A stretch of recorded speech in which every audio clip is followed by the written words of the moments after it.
Senator Roger Marshall had a fiery exchange with Secretary Mayorkas. He wanted to know if we're tracking the terrorists that have crossed our southern border. Watch this. Approximately how many illegal aliens in this country or here on asylum have direct ties to Hamas, to Hezbollah, to the Islamic Jihad or the Islamic Revolutionary Guard Corps of Iran? Senator Marshall, let me assure you that individuals that pose a risk to our national security are our highest enforcement priority. An individual who poses a risk to our national security is our highest enforcement priority.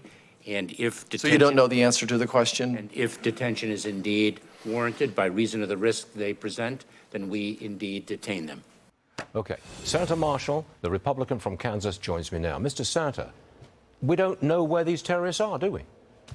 We don't. What we did learn is that there was 600,000 gotaways encountered at our border last year.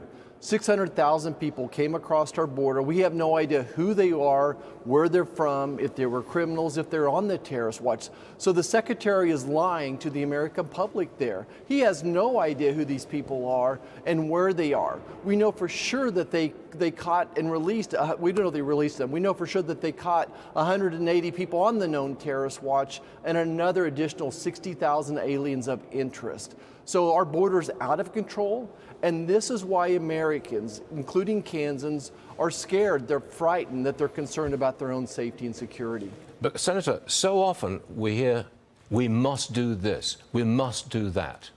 But nothing changes, does it? That border has been open for 2.5 years. Nothing has changed. Am I right? Right.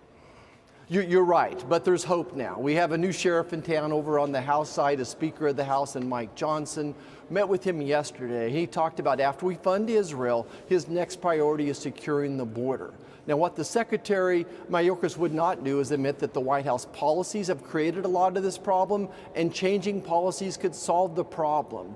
Stu, 2/3 of the people encountered at the border are here asking for asylum, the majority of which came through another country. So by simply changing that policy alone, by raising the bar for what it gets to have qualify for asylum, by saying if you come through a third country, you're not eligible for asylum. So policy alone can change this. So I think there's hope now over with Speaker Johnson on the House taking the lead on this. We've got another caravan on the way, 7,700 strong, we understand.